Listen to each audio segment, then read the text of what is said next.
Hello बच्चों। Hello everyone. बेटा start कर रहे हैं हम लोग सेकंड लेक्चर से फोटोसिंथेसिस इन फ्लावरिंग प्लांट के। फर्स्ट लेक्चर में ऑलरेडी कंप्लीट किया हमने एक्सपेरिमेंट्स जिन्होंने बताया कि फोटोसिंथेसिस के लिए क्या क्या चीजें इंपॉर्टेंट है।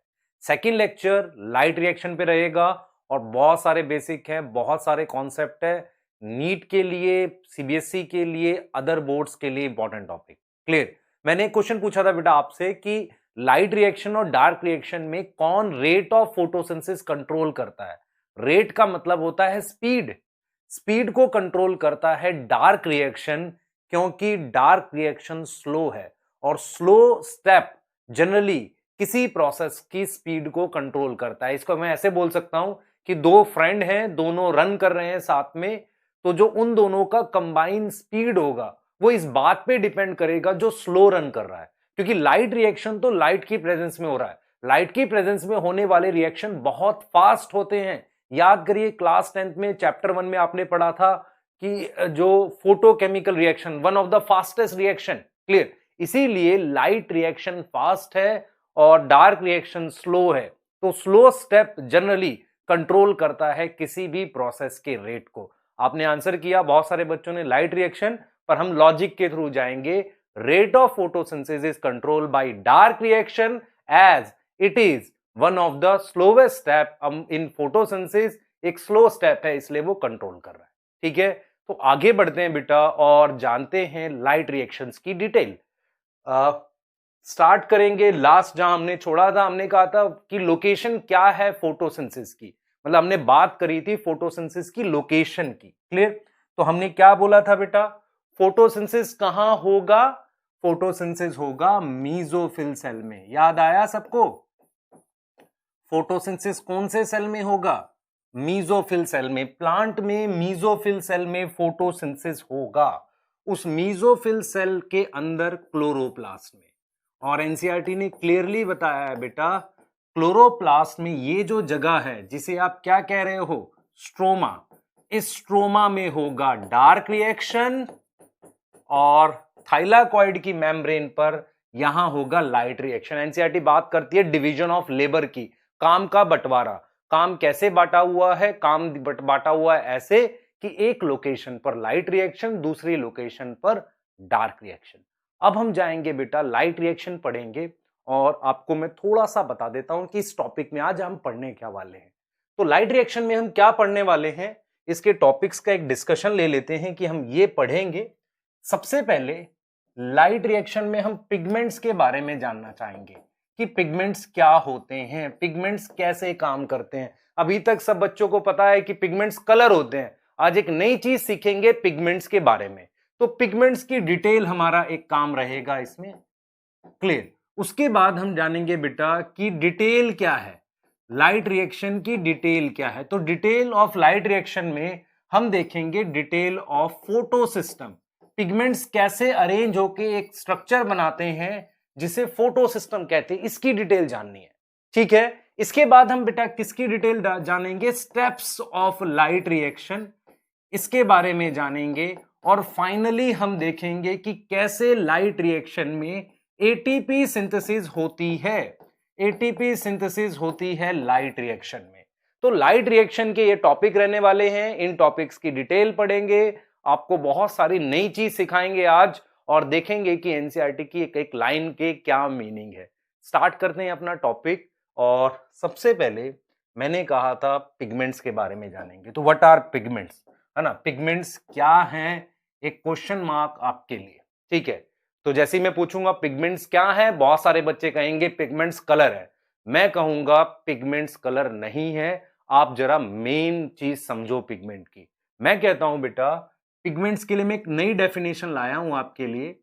पिगमेंट्स एक्चुअल में कलर हैं तो ठीक, लेकिन pigments are chemical compound. Pigments एक केमिकल कंपाउंड है which can absorb fix wavelength. सोचो, पिगमेंट एक ऐसे केमिकल कंपाउंड है जो लाइट की एक फिक्स वेवलेंथ एब्जॉर्ब करेंगे। पिगमेंट एक ऐसे केमिकल कंपाउंड है जो लाइट के फिक्स वेवलेंथ एब्जॉर्ब करेंगे। और फिर एनसीईआरटी कहती है एंड एक्साइट इलेक्ट्रॉन, अपने एक्साइट कर देंगे इलेक्ट्रॉन्स को। क्योंकि मैं अगर आपको फोटोसिंथेसिस की बात बताऊं कि आपने क्या पढ़ा था, आपने पढ़ा था लाइट रिएक्शन को, हम लाइट एनर्जी को केमिकल रिएक्शन, केमिकल एनर्जी में कन्वर्ट करेंगे। किसी भी एक फॉर्म ऑफ एनर्जी को दूसरी फॉर्म ऑफ एनर्जी में कैसे कन्वर्ट करते हैं? जब लाइट एनर्जी इलेक्ट्रॉन एक्साइट कर देगी, removal of electron is somehow chemical reaction, है ना, केमिकल रिएक्शन होता है ना, chemical reaction occur with the help of electrons. तो हमने कहा लाइट रिएक्शन जो है उसमें बेसिकली क्या होता है, बेसिकली क्या होता है, पिगमेंट्स हेल्प करते हैं। अब ये पिगमेंट्स होते क्या हैं?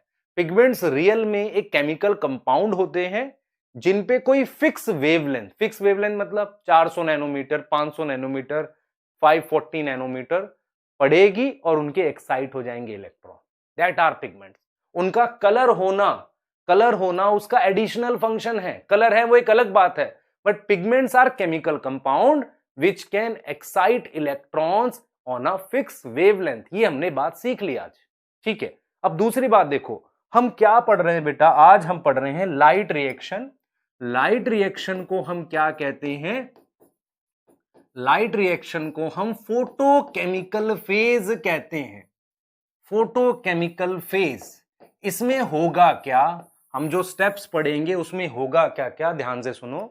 उनमें सबसे पहले इलेक्ट्रॉन एक्साइट होंगे जो कि पिगमेंट करेगा, फिर उन इलेक्ट्रॉन्स की एनर्जी को यूज करेंगे और उस एनर्जी से हम NADPH कंपाउंड और ATP फॉर्म करेंगे और oxygen as a by product.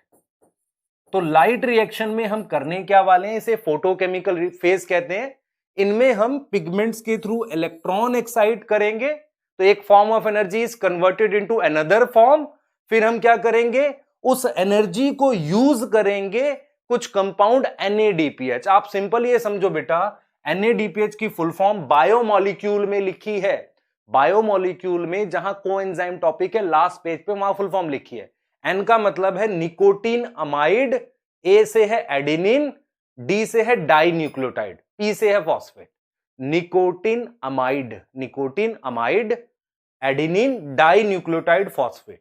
और उसकी दो फॉर्म होती है, एक में H जुड़ा हुआ, एक में H नहीं जुड़ा हुआ। जैसे मान लो ये कंपाउंड NADP है, तो इसकी रिड्यूस फॉर्म जो है, इसकी रिड्यूस फॉर्म का मतलब उस पर हाइड्रोजन जुड़ी होना, तो उसे हम कहते हैं NADPH। उसको हम ऐसे दिखाएंगे, तो इस पे मान लो मैंने हाइड्रोजन जोड़ दी। तो आपको सिंपल ये समझना है, सिंपल ये समझना है कि light reaction is also known as photochemical phase, जिसमें हम पानी को तोड़ते हैं। पानी को तोड़ने के लिए एनर्जी कहां से आती है? इलेक्ट्रॉन से। और इलेक्ट्रॉन्स पे एनर्जी कहां से आई? सनलाइट से। उन इलेक्ट्रॉन्स की जो एनर्जी थी उससे हमने एक NADPH बनाया, एक ATP बनाया और पानी को तोड़ा, पानी को ब्रेक करा और उससे ऑक्सीजन बनाई। अब ये एक बेसिक हमने अभी जस्ट समझा कि लाइट रिएक्शन क्या होता है, उसके बारे में कुछ डिटेल हमने जानी। अब हमने सबसे पहले क्या पढ़ना है बेटा? पिगमेंट्स पढ़ने हैं। हमने क्या बोला? What are pigments? Pigments are chemical compound जिनसे इलेक्ट्रॉन एक्साइट होगा, जिन पे लाइट एनर्जी पड़ेगी और इलेक्ट्रॉन एक्साइट होगा।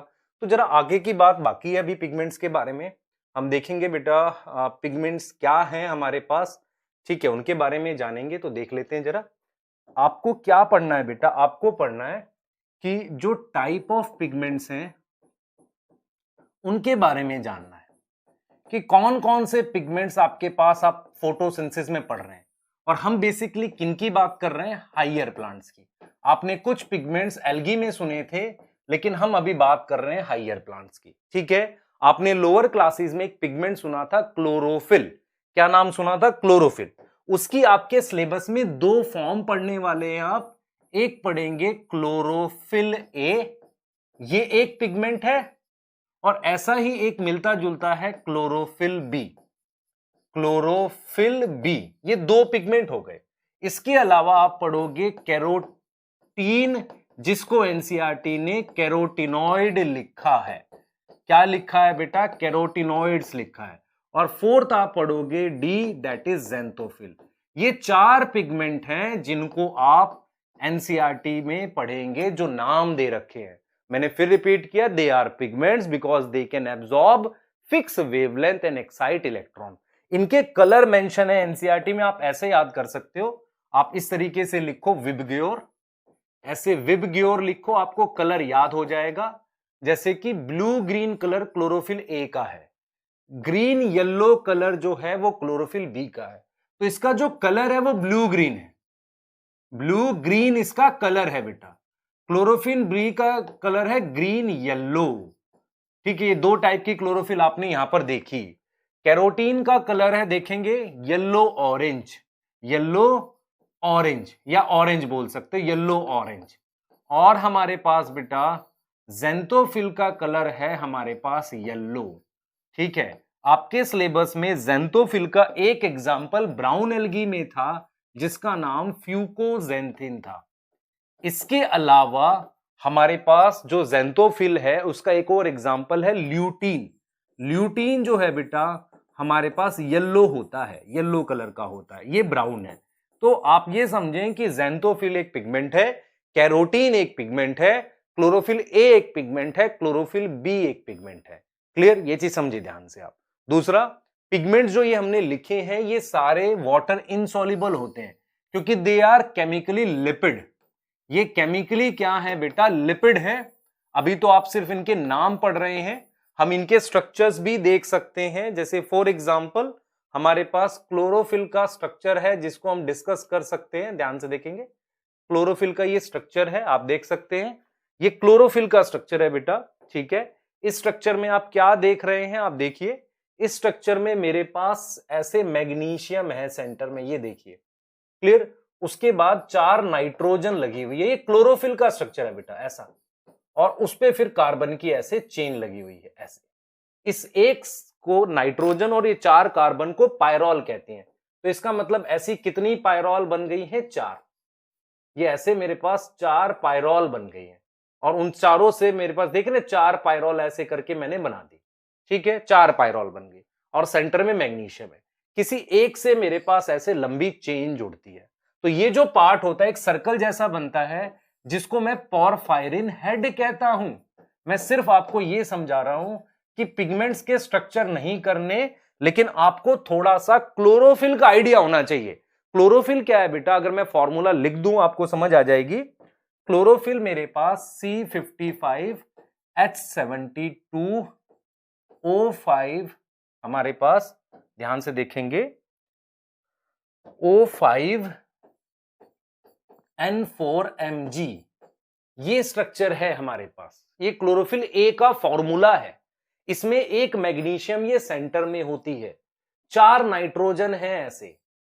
क्लियर, नाइट्रोजन है।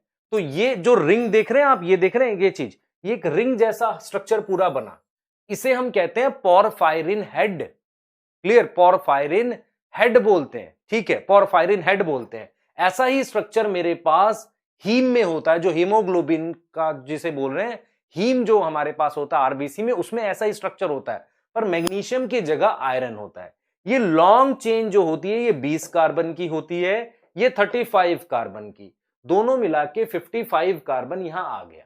ठीक है, ये क्लोरोफिल ए का फॉर्मूला। आप सिंपल ये समझे, देखो आपको क्या याद करना है। Chlorophyll molecule is made up of 2 part, one is porphyrin head, another is phytol tail, phytol की टेल, और ये टेल 20 कार्बन की है, ये 35 कार्बन की। क्लोरोफिल ए ये मेन पिगमेंट है।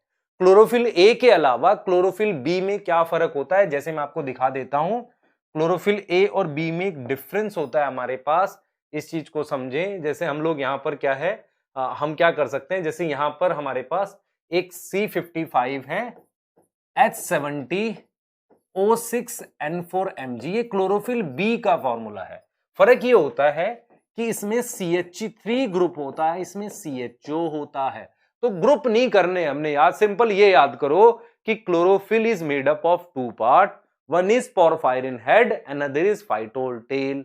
पोरफायरिन हेड में 35 कार्बन, फाइटोल टेल में 20 कार्बन। पोरफायरिन हेड में ऐसे 4 स्ट्रक्चर होते हैं और इस सिंगल स्ट्रक्चर को कहते हैं पायरोल। तो ऐसे कितने हैं मेरे पास? 4, 1 2, आप देख सकते हैं, आप डायग्राम में देखिए, इस वाले डायग्राम में भी देख सकते हैं आप, हमारे पास कितने स्ट्रक्चर है? 1 2 नाइट्रोजन के साथ 3 एंड 4। तो इस सिंगल को हम पायरोल कह रहे हैं। ऐसे 4 हैं, टेट्रा पायरोल। तो हम यहां पे वर्ड लिख सकते हैं, this is porphyrin head, this is porphyrin head. ये पोरफायरिन हेड है जिसमें कितने पायरोल हैं? 4 टेट्रा पायरोल है। ये बात हमने समझनी है बस। और यहां पे फाइटोल टेल, ये क्लोरोफिल का स्ट्रक्चर है। ए और बी में ज्यादा डिफरेंस नहीं होता, खाली फॉर्मूले का ग्रुप अलग है। CH3 की जगह CHO आ जाएगा, तो आप देख रहे हैं 2 हाइड्रोजन कम हो गई और 1 ऑक्सीजन बढ़ गई, ये डिफरेंस है। ये मेन पिगमेंट्स हैं जिन्हें हम क्लोरोफिल कह रहे हैं। ठीक है, आपने फिर पढ़ा था क्लोरोफिल सी होता है, एक डी होता है, उनमें भी कुछ वेरिएशन है, वो हमने नहीं करना होता। सिंपल आपको क्लोरोफिल का एक स्ट्रक्चर याद रखना होता है। वो किस लिए कि कई बार मिनरल न्यूट्रिशन का एक क्वेश्चन आ जाता है जिसमें वो पूछता है मैग्नीशियम होता है क्या? बिल्कुल सेंटर में होता है। ठीक है, 4 नाइट्रोजन होते हैं, ये याद रखना है। अगर मैं हीम लिखूंगा, हीम जो हेमोग्लोबिन में होता है उसका स्ट्रक्चर ऐसा ही होता है सेम, सिर्फ मैग्नीशियम की जगह आयरन आ जाता है। ये बात ध्यान रखनी है हमने, इतना बात दिमाग में बस बैठानी है। ठीक है, तो इसके अलावा और भी पिगमेंट्स होते हैं, उनके नाम है कैरोटिनॉइड्स और ज़ेंथोफिल। क्लियर, ये अदर पिगमेंट्स है, मतलब ये क्लोरोफिल नहीं है, क्लोरोफिल के अलावा है। और पिगमेंट्स केमिकली लिपिड होते हैं। अब देखो, मैं आपको एक चीज समझाता हूं, आप कैसे पहचानते हो कि कोई पिगमेंट लिपिड है? ये पहचानते कैसे हो? How will you identify? ध्यान से सुनो। देखो, अगर मैं क्लोरोफिल का फॉर्मूला लिखता हूं, देखना बेटा, मैं अगर क्लोरोफिल का फॉर्मूला लिखता हूं, जैसे आप मान लो ग्लूकोज का फॉर्मूला लिखो, आप क्या लिखते हो? C6H12O6। कार्बन और ऑक्सीजन का नंबर नियरली सेम है। अगर ये केमिकली कार्बोहाइड्रेट होता तो कार्बन और ऑक्सीजन का नंबर नियरली सेम होता।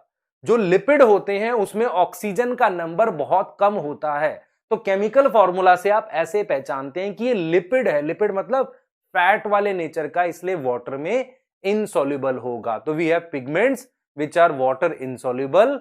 दे are of 4 type in higher plants, chlorophyll A, chlorophyll B, carotenoid, xanthophyll. Chlorophyll A में पोरफायरिन हेड और फाइटोल टेल है, क्लोरोफिल बी में भी पोरफायरिन हेड और फाइटोल टेल है। फर्क ग्रुप का है सिर्फ। ठीक है, उसके बाद पोरफायरिन हेड का मतलब उसमें 4 पायरोल है, ऐसे 4 पायरोल है जिसे आप टेट्रा पायरोल कहते हैं। ये 35 कार्बन, ये 20 कार्बन। इतनी detail is more than enough. Centre में मैग्नीशियम और 4 नाइट्रोजन, ये काफी है आपके लिए। उसके अलावा 2 और पिगमेंट के नाम, कैरोटिनॉइड और ज़ेंथोफिल। आपने उनके नाम के अलावा ये पढ़ा है कि कैरोटिनॉइड हमारे पास जो होता है ये येलो ऑरेंज और ज़ेंथोफिल येलो कलर का। ल्यूटीन जो है बेटा येलो कलर का है। ठीक है, ये कहां होता है? मेज आपने देखा है, भुट्टा मेज जो हम बोलते हैं, उस मेज के अंदर, मेज जो हमारे पास है बेटा, वो जो मेज है ना, उसमें जो येलो कलर है वो यहां से आता है। ठीक है, जब आप आई पढ़ेंगे तो वहां मैक्यूला ल्यूटिया करके जगह पढ़ाई जाएगी, उसको हम येलो स्पॉट कह रहे हैं, वहां भी ये है, येलो कलर आता है। ठीक है, तो कुछ कहेंगे ये प्लांट पिगमेंट है बेटा, पिगमेंट केमिकल है, वो प्लांट एनिमल सब में हो सकता है। इनके कलर बता दिए, कैसे याद करोगे? ब्लू ग्रीन किसका कलर है? क्लोरोफिल ए का। ग्रीन येलो किसका है? क्लोरोफिल बी का।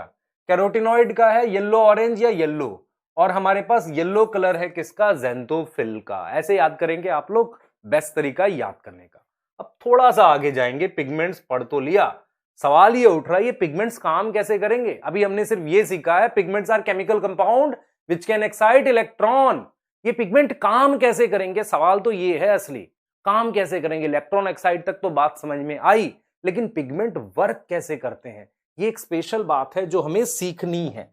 देखिए क्या सीखते हैं हम इसमें। देखिए, हम ये कहते हैं बेटा ये पिगमेंट है जो एक केमिकल कंपाउंड है जिसपे अगर कोई फिक्स वेवलेंथ पड़ी, जैसे मैं कहता हूं मेरे पास इस पे पड़ गई 500 नैनोमीटर, उस फिक्स वेवलेंथ पर इसने इलेक्ट्रॉन एक्साइट कर लिया। मतलब ये हुआ कि अगर ये 500 पे करता होगा तो 500 नैनोमीटर पर ही इलेक्ट्रॉन एक्साइट करेगा। तो मैंने सिखाया आपको पिगमेंट है उसने इलेक्ट्रॉन एक्साइट कर लिया, ये चीज समझ आ गई। अब सुनना ध्यान से, ये जो एक्साइटेड इलेक्ट्रॉन है इसमें एनर्जी है बेटा, ध्यान से सुनेंगे। इलेक्ट्रॉन एक्साइट हो गया, इस इलेक्ट्रॉन एक्साइटेड इलेक्ट्रॉन में मेरे पास एनर्जी प्रेजेंट है। मेरे पास क्या प्रेजेंट है, एनर्जी प्रेजेंट है। मेरे पास एनर्जी प्रेजेंट है किस पे, एक्साइटेड इलेक्ट्रॉन पे। ठीक है, एक्साइटेड इलेक्ट्रॉन पे मेरे पास एनर्जी प्रेजेंट है। ध्यान से सुन लो, ये जो एनर्जी है, जो इस पे एनर्जी प्रेजेंट है, वो क्या होगी जब ये ग्राउंड स्टेट पर वापसी आएगा या किसी और के पास जाएगा। समझे इस बात को, किसी भी पिगमेंट से एक्साइटेड इलेक्ट्रॉन वापसी ग्राउंड स्टेट पर आता है। अगर वो ग्राउंड स्टेट पर आता है तो एनर्जी जो प्रेजेंट होती है वो एनर्जी रिलीज हो जाती है, एनर्जी रिलीज होती है। और वो जो एनर्जी रिलीज हुई वो क्या हो सकती है, सुने ध्यान से, वो एनर्जी लाइट की फॉर्म में जा सकती है, हीट की फॉर्म में जा सकती है। हमें ये नहीं पढ़ना, हमें पढ़ना है कि वो energy is taken by another pigment, wavelength की फॉर्म में, टेकन बाय अनदर पिगमेंट, कोई दूसरा पिगमेंट उसे ले सकता है। ठीक है, क्लियर? कैसे, जरा समझते हैं इस बात को। मैं इसके लिए आपके लिए दो पिगमेंट बना देता हूं, एक ये, तीन बना देता हूं, एक ये और एक ये। ध्यान से समझना, इस पिगमेंट का जो वेवलेंथ है जिस पे एक्साइट करता है दैट इज 500 नैनोमीटर। क्लियर? इस वाले पिगमेंट का 520 नैनोमीटर पे एक्साइट हो सकता है इलेक्ट्रॉन, और इस वाले का हो सकता है 480 नैनोमीटर पे। लाइट एनर्जी जो आई दैट वाज कितनी आई, ध्यान रखेंगे, लाइट एनर्जी जो आई यहां पर हम मानते हैं वो आ गई 500 नैनोमीटर। इसका मतलब इन तीनों में से सिर्फ ये पिगमेंट एक्साइट होगा, ये वाला। क्लियर हो गई? मैंने तीन पिगमेंट आपको दिखा दिए। मैंने ये बताया है कि एक्साइटेड इलेक्ट्रॉन जो एनर्जी रिलीज होती है, वो एनर्जी जो रिलीज हुई उससे लाइट हीट, ये नहीं पढ़ना हमने। हमने ये पढ़ना है कि इस पिगमेंट की एनर्जी किसी दूसरे पिगमेंट को दी जा सकती है, उसके लिए कौन सा रूल फॉलो होता है। मतलब एक पिगमेंट पे लाइट पड़ी, एक फिक्स वेवलेंथ पड़ी, उसका इलेक्ट्रॉन एक्साइट हुआ, अब वो एक्साइटेड इलेक्ट्रॉन की एनर्जी किसी दूसरे पिगमेंट को दी जा सकती है, और वो कैसे मिलेगी उस पर डिस्कशन कर रहे हैं, उस पर डिस्कशन कर रहे हैं। देखो मैं क्या समझा रहा हूं, आपने ये भी पढ़ा है energy is inversely proportional to lambda. ठीक, इसका मतलब यह हुआ कि जो ये एनर्जी वापसी आ रही होगी डेफिनेटली इस एनर्जी से वो कम होगी। मतलब क्योंकि ये वेवलेंथ आई है ना, जो उसमें जो एनर्जी है, क्योंकि कुछ एनर्जी एक्साइट होने में स्पेंड हो गई, तो जो एनर्जी रिलीज हुई हमारे पास, ये जो एनर्जी रिलीज हुई, वापसी इलेक्ट्रॉन आया, वो एनर्जी उस एनर्जी से कम होगी। मैं रिपीट कर रहा हूं, जब किसी पिगमेंट का इलेक्ट्रॉन एक्साइट हुआ और वो वापसी ग्राउंड स्टेट पर आया, तो जब वो ग्राउंड स्टेट पर आएगा तो एनर्जी रिलीज करेगा। वो जो एनर्जी रिलीज हुई वो ओरिजिनल एनर्जी से कम होगी जो इसने एब्जॉर्ब करी थी, क्योंकि कुछ खर्चा हो जाएगा, तो जो एनर्जी खर्च हो गई उस वजह से कम हो गई। अगर एनर्जी डिक्रीज हुई है, ये वाली एनर्जी जो रिलीज हुई है वो डिक्रीज हुई है, तो इसका मतलब मैं कहूंगा वेवलेंथ बड़ी है, वेवलेंथ इंक्रीज हो जाएगी। सोचो, क्योंकि energy is inversely proportional to lambda. इसका मतलब ये हुआ, ये इन दोनों में से किसको दे सकता है अपनी एनर्जी, उसको जो ज्यादा वेवलेंथ पे एब्जॉर्ब करेगा, इसको नहीं दे सकता। सोचो जरा, क्योंकि अगर आप ध्यान से देखो 500 नैनोमीटर को एक्साइट करने वाले जो वेवलेंथ थी, उसके बाद जब उसने वापसी रिलीज करी होगी एनर्जी, तो वो वेवलेंथ बढ़ गई होगी क्योंकि एनर्जी कम हो गई होगी, तो अपने से ज्यादा वेवलेंथ वाले को दे सकता है। यहां पर आपको क्या समझना है, समझना यह है कि whenever a pigment transfer its energy to another pigment, it always transfer to a pigment which absorb at higher wavelength। या हम ऐसे बोलेंगे कि जब कोई पिगमेंट किसी दूसरे पिगमेंट को अपनी वेवलेंथ देता है तो वो हमेशा ऑलवेज हाइयर वेवलेंथ वाले को देता है, कभी लो वेवलेंथ को नहीं देता। ये चीज समझ आ गई? इसका मतलब 500 नैनोमीटर वाला 520 को दे सकता है, 480 को नहीं दे सकता। क्लियर हो गई बात? ये समझना है हमें। दूसरा ऑप्शन क्या है बेटा, first second third, fourth option है कि पिगमेंट के पास एंजाइम हो to perform chemical reaction. Pigment have some enzyme, pigment have some enzyme to perform chemical reaction.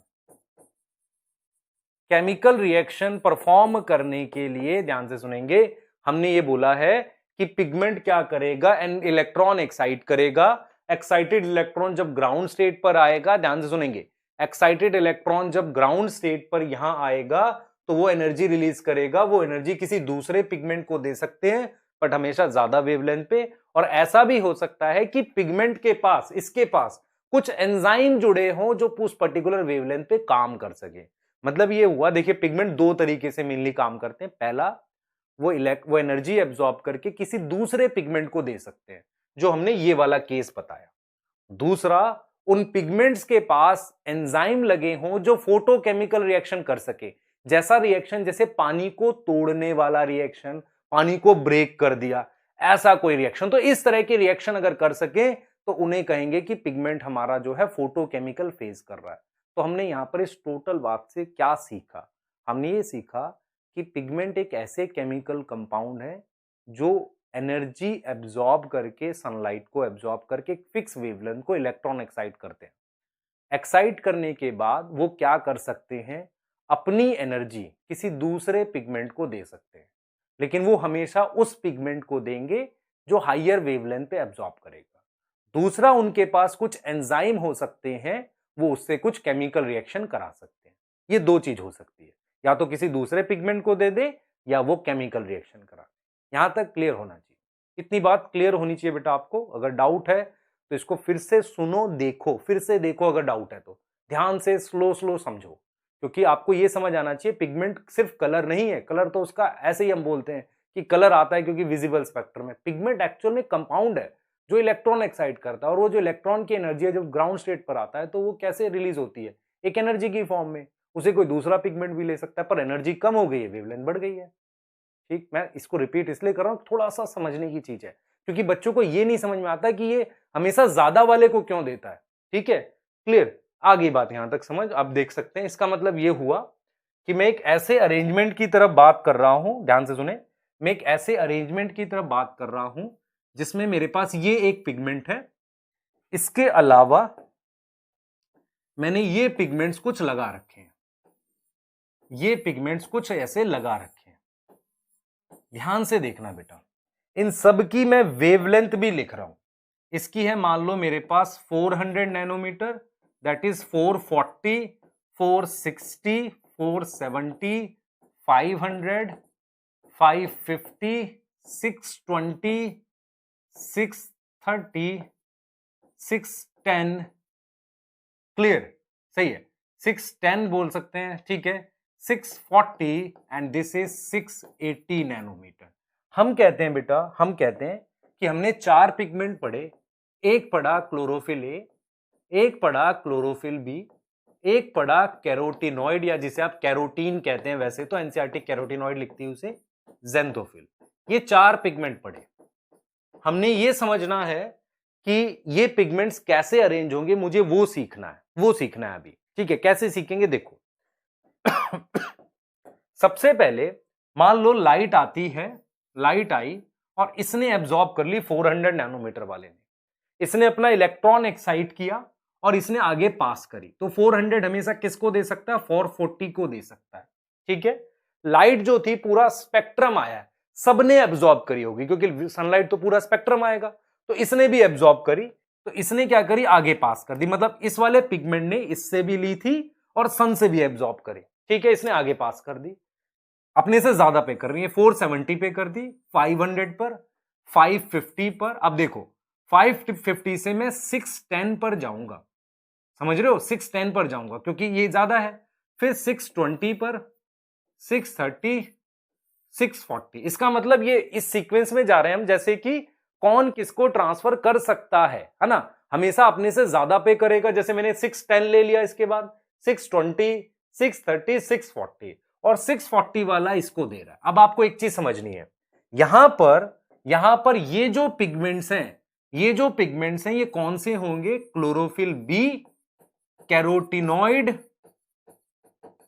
और ज़ेंथोफिल। मैंने ये बताया बेटा, प्लांट के अंदर ये चार पिगमेंट्स हैं। अब ये चार पिगमेंट फंक्शन कैसे करते हैं, किस तरीके से लगकर फंक्शन करते हैं, तो ये चार पिगमेंट ऐसे लगते हैं, इनमें से तीन ऐसे लगते हैं कि ये एक दूसरे को एनर्जी पास ऑन करते हैं। इन्हें हम नाम दे देते हैं बेटा एंटीना। क्या नाम दे देते हैं इन्हें? एंटीना। एंटीना नाम दे देते हैं। और ये वाला जो पिगमेंट है ये मेन पिगमेंट होता है और इसी के साथ एंजाइम लगे रहते हैं, एंजाइम लगे रहते हैं, इसीलिए इसको हम क्या नाम देते हैं? Reaction centre. तो रिएक्शन सेंटर क्या होता है? हमेशा क्लोरोफिल ए होता है और ये वो क्लोरोफिल ए है जो 680 पर काम करता है। तो आपने यहां पर क्या सीखा? आपने ये सीखा कि पिगमेंट्स हमारे पास 4 टाइप के हैं आपके पास हायर प्लांट्स में, chlorophyll A, chlorophyll B, carotenoid जिसे आप कैरोटीन भी बोल सकते हैं, एंड ज़ैंथोफिल। ये 4 पिगमेंट्स एक फंक्शन फॉर्म में कैसे अरेंज होते हैं? इनमें से 3 पिगमेंट हमारे पास एंटीना बनाते हैं जो क्या करते हैं? कोई केमिकल रिएक्शन नहीं करते, अपनी वेवलेंथ किसी दूसरे पिगमेंट को ट्रांसफर करते हैं। हो सकता है ये क्लोरोफिल बी हो, ये भी क्लोरोफिल बी हो, ये कैरोटीन हो, ये ज़ैंथोफिल हो। तो ये क्या करते हैं? एक दूसरे पिगमेंट को ट्रांसफर करते हैं। मैंने क्या सीखा? मैंने ये सीखा कि पिगमेंट 4 टाइप के हैं, उनमें से 3 जो हैं वो क्या फंक्शन करते हैं? एक दूसरे को अपनी एनर्जी ट्रांसफर करते हैं। कैच कैच खेल रहे एनर्जी से, तू मुझे दे दे, पर रूल क्या है कि हमेशा कैच वो पकड़ेगा जो हायर वेवलेंथ का होगा। मतलब 440 वाला 400 को नहीं दे सकता, 460 को दे सकता है। तो ये एनर्जी पास करते हैं। फाइनली ये एनर्जी सारे किसको दे देते हैं? एक मेन पिगमेंट को, जिसे रिएक्शन सेंटर कहते हैं। अब ये रिएक्शन सेंटर कैसे अलग है? पहला, रिएक्शन सेंटर हमेशा always it is chlorophyll A. Reaction centre हमेशा ऑलवेज क्लोरोफिल ए होगा। दूसरा, रिएक्शन सेंटर के पास एंजाइम लगे होंगे, इसका मतलब ये कुछ केमिकल रिएक्शन करवा सकता है। बाकी पिगमेंट्स के पास कोई एंजाइम नहीं है तो ये केमिकल रिएक्शन नहीं करा सकता। ये कुछ ऐसा अरेंजमेंट है जिसमें एक डिवीजन ऑफ लेबर काम कर रहा है कि ये सारे मिलकर इसको अपनी एनर्जी पहुंचा रहे हैं। किसको? रिएक्शन सेंटर को, कि भाई तू काम कर, तू मेन है, मतलब तू बॉस है हमारा, तू काम करेगा, हम अपनी एनर्जी लाकर तुझे देंगे। तो एनसीईआरटी कहती है दीज एंटीना फनल, फनल मतलब फनल करना, funnel their energy to reaction centre. Reaction centre हमेशा क्लोरोफिल ए होगा और वो हमेशा हाईएस्ट वेवलेंथ पे या लोवेस्ट एनर्जी पे काम करेगा इन सब में। क्लियर? तो we have 4 type of pigments in higher plant. 4 type में से 3 टाइप के pigment are arranged in form of antenna and they generally funnel their energy or wavelength to reaction center. Reaction center is always chlorophyll A. It always absorb at highest wavelength. It always absorb at highest wavelength and lowest energy. Clear? This reaction center have some enzyme which can perform photochemical reaction. इनके पास enzyme है, photochemical reaction perform कर सकते हैं, पानी को तोड़ेंगे, पानी को तोड़ेंगे, ऐसा कुछ काम करेंगे और फाइनली यही हमारा काम कर रहा है। तो ये जो अरेंजमेंट बनी है पिगमेंट्स की, ये जो अरेंजमेंट बनी है पिगमेंट्स की, इसका हम नाम रखेंगे, पर इन एंटीना को हम नाम दे देते हैं light harvesting complex. Light harvesting complex because NCERT कहती है each of these pigments are bind to membrane through some proteins. कुछ प्रोटीन्स के साथ ये मेम्ब्रेन पर बाइंड होते हैं। क्लियर? इन सब को हम कहते हैं लाइट हार्वेस्टिंग कॉम्प्लेक्स। तो हमने क्या बोला? हमने बोला एंटीना क्या करता है? एंटीना फनल देयर एनर्जी किसको? To reaction centre. अब रिएक्शन सेंटर जो होगा बेटा हमेशा क्लोरोफिल ए होगा। तो रिएक्शन सेंटर क्या है? Reaction centre is always chlorophyll A, always chlorophyll A. और वो क्या परफॉर्म करेगा? वो परफॉर्म करेगा केमिकल रिएक्शन। तो उसके पास एंजाइम, हैव एंजाइम, वो काम करता है हाईएस्ट वेवलेंथ पे और लोवेस्ट एनर्जी पे। क्लियर? क्योंकि वो किसी और को आगे ट्रांसफर नहीं कर सकता, उसे ही काम करना है। और ये अरेंजमेंट इंश्योर करती है डिवीजन ऑफ लेबर, काम का बंटवारा। ठीक है? क्लियर? काम का बंटवारा इंश्योर करती है। कुछ देखते हैं बेटा ये चीज, ये देखो जरा, ये समझने की चीज है, देख रहे हैं आप? तो ये फाइनली क्या कर रहे हैं, देखें इस चीज को, ये मेरे पास रिएक्शन सेंटर है। ये सब देख रहे हैं, पास ऑन कर रहे हैं एक दूसरे को ऐसे, फाइनली कहां पहुंचा रहे हैं रिएक्शन सेंटर को, ये ऐसे फाइनली किसको दे रहे हैं, रिएक्शन सेंटर को ऐसे, ठीक है। और रिएक्शन सेंटर हमेशा क्या होगा, हाईएस्ट वेवलेंथ पे काम करेगा, ठीक है। ये चीज समझ पा रहे हैं, ये मेरे पास ये वाले पिगमेंट जो होंगे ये एंटीना होना चाहिए, लिखा ना एंटीना पिगमेंट मॉलिक्यूल, क्लियर, सही है। अब हम एक चीज समझना चाह रहे हैं बेटा, इस अरेंजमेंट का कोई नाम है क्या, मैं इसे कोई नाम दे सकता हूं इस अरेंजमेंट का। हमने एक वर्ड निकाला जिसे हम फोटो सिस्टम कहते हैं, पर फोटो सिस्टम में इनके अलावा और भी चीजें होती हैं, इनके अलावा और भी चीजें होती हैं जिन्हें हम डिस्कस करने वाले हैं। तो हम यहां पर एक कॉन्सेप्ट सीखेंगे जिसे हम कहेंगे फोटो सिस्टम। सबसे पहले आपको यह समझ आ गया कि एंटीना क्या है और हमारे पास रिएक्शन सेंटर क्या है। तो मेरे पास आप जरा ऐसे देखें, आपने ये क्लोरोप्लास्ट देखा था, chloroplast is a double membrane structure, उस पे मेरे पास थाइलाकॉइड की ऐसे मेम्ब्रेन होती है, थाइलाकॉइड की ऐसे मेम्ब्रेन होती है। दो तरह के थाइलाकॉइड्स होते हैं, इन वालों को मैं क्या नाम देता हूं, ग्रेनल थाइलाकॉइड, ग्रेनल थाइलाकॉइड नाम दे रहा था ना, उस पे आते हैं एक बार। और ये वाला जो दूसरा है आपका, देखो जरा ध्यान से, this one is stromal, stromal thylakoid या स्ट्रोमल लैमिली। तो हमने देखा इस पर मेरे पास फोटो सिस्टम प्रेजेंट है, ऐसे ग्रुप में कुछ लगे हुए हैं, इनको मैं नाम दे रहा हूं पीएस, पीएस का मतलब है फोटो सिस्टम। तो फोटो सिस्टम कहां प्रेजेंट है, photo system is located at thylakoid membrane. समझ आ रहा है, थाइलाकॉइड की मेम्ब्रेन पर क्या लगा हुआ है, फोटो सिस्टम लगा हुआ है। अब जरा फोटो सिस्टम को समझते हैं डिटेल में, वो है क्या, ध्यान से देखेंगे बेटा। फोटो सिस्टम को हम डिटेल में समझते हैं कि ये जो फोटो सिस्टम है ये एग्जैक्टली है क्या, इसके बारे में जान रहे हैं कि फोटो सिस्टम एग्जैक्टली है क्या। ध्यान से देखना बेटा, ध्यान से देखना। मैंने क्या किया, इसको फोटो सिस्टम को थोड़ा जूम करके बना दिया ऐसे, दिस इज फोटो सिस्टम, ठीक। इस फोटो सिस्टम में क्या पार्ट्स हैं ये मैंने ऐसे कर दिया, ठीक है। इस फोटो सिस्टम में एक मेन पिगमेंट है ये, ठीक। बाकी मेरे पास और पिगमेंट्स हैं, ये कुछ और पिगमेंट्स हैं, ठीक है। कुछ मेरे पास ये और पिगमेंट्स हैं, ठीक है। ये कुछ और पिगमेंट्स हैं, हम देख सकते हैं, ये ऐसे ही मैंने जस्ट बना दिया। तो हम ये समझ रहे हैं बेटा, हम ये समझ रहे हैं फोटो सिस्टम में ये जो है इसे मैं रिएक्शन सेंटर कह रहा हूं, इसे मैं क्या नाम दे रहा हूं, रिएक्शन सेंटर, ठीक है, दिस वन। और ये जो है बाकी सारे, ये जो मैंने यहां तक बनाए, they all are basically antenna, antenna. Reaction centre हमेशा क्या होगा, क्लोरोफिल ए, ठीक है। एंटीना में क्या क्या आएगा, क्लोरोफिल बी, कैरोटिनॉइड या कैरोटीन और जेंथोफिल। एनसीईआरटी ने बेटा कैरोटिनॉइड वर्ड यूज किया है, पर कैरोटीन होता है, गलत नहीं है वो, ठीक है, कोई गलती नहीं है उसमें, पर ठीक मानते हैं हम लोग, ठीक है। तो दिस इज रिएक्शन सेंटर जो हाईएस्ट वेवलेंथ पे काम करेगा। इसके अलावा मेरे पास रिएक्शन सेंटर में ही, फोटो सिस्टम में ही होता क्या है, इस रिएक्शन सेंटर के इलेक्ट्रॉन्स, क्योंकि काम करने के लिए इसको भी अपने इलेक्ट्रॉन किसी को देने पड़ते हैं, उसे हम कहते हैं प्राइमरी इलेक्ट्रॉन एक्सेप्टर। तो इसके अलावा मेरे पास एक चीज और होती है जिन्हें हम कहते हैं प्राइमरी इलेक्ट्रॉन एक्सेप्टर, क्लियर। उसके अलावा बेटा हमारे पास क्या होते हैं, कुछ एंजाइम्स हैं। तो ये सब मिलके एक बड़ी यूनिट बनाती है जिसे फोटो सिस्टम कहते हैं। तो फोटो सिस्टम किसका बना हुआ है, पहला एंटी रिएक्शन सेंटर और एंटीना, ठीक है। तो मैं लिख रहा हूं यहां पर फोटो सिस्टम किसका बना हुआ है बेटा, फोटो सिस्टम बना हुआ है किसका, फर्स्ट हमने लिखा रिएक्शन सेंटर,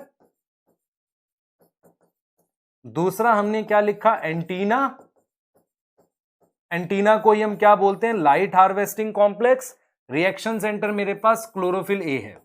उसके अलावा प्राइमरी इलेक्ट्रॉन एक्सेप्टर, एक मॉलिक्यूल होता है जो इलेक्ट्रॉन लेता है किससे, रिएक्शन सेंटर से। और उसके अलावा कुछ एंजाइम होते हैं जो रिएक्शन कराते हैं, तो इन सब को मिलाकर एक प्रॉपर यूनिट बनाते हैं जिसे हम फोटो सिस्टम कहते हैं। ये फोटो सिस्टम हो गया, देख लो आपके सामने फोटो सिस्टम है। अब ये जो फोटो सिस्टम है इसमें डिफरेंस क्या होता है बेटा? डिफरेंस ये होता है कि ये देखो, ये फर्क है बेटा। देखो फोटो सिस्टम आपको ऐसा दिखेगा, देख रहे हैं, this one is reaction centre and these all are antenna. देख रहे हैं कैसे ये एनर्जी पास ऑन कर रहे हैं, पर रूल ये है अगर ये 400 है तो ये 420 को दे सकता है, 440 को दे सकता है, ठीक है। अगर ज्यादा बड़ी वेवलेंथ चली जाएगी तो 500 को दे देगा, लेकिन कभी भी 500 वाला इसको नहीं दे सकता, 400 वाले को अपोजिट नहीं आएगा, ये रूल है, ठीक है। अब जरा आगे चलते हैं और फोटो सिस्टम वाली बात को जरा हमने जो समझा उसको एक बार फिर देख लेते हैं। मैंने क्या समझा? मैंने ये समझा बेटा, एक फोटो सिस्टम ये बना दिया और एक फोटो सिस्टम ये बना दिया, ठीक है। मैंने सेम चीज बनाई, यहां पर ये दो पार्ट में कर लिया ऐसे, ठीक। इस पे मेरे पास ये क्लोरोफिल ए है, ये क्लोरोफिल ए है, ठीक है। ये क्लोरोफिल ए है और ये मेरे पास ये भी क्लोरोफिल ए है, ये दोनों क्लोरोफिल ए हैं। उसके अलावा मेरे पास क्या है बेटा? यहां पर ये सब एंटीना थे, यहां पर क्या थे? एंटीना थे, ठीक है। ये सब मैंने क्या बनाए थे अगर याद हो आपको? ये सब एंटीना बनाए थे, ठीक है।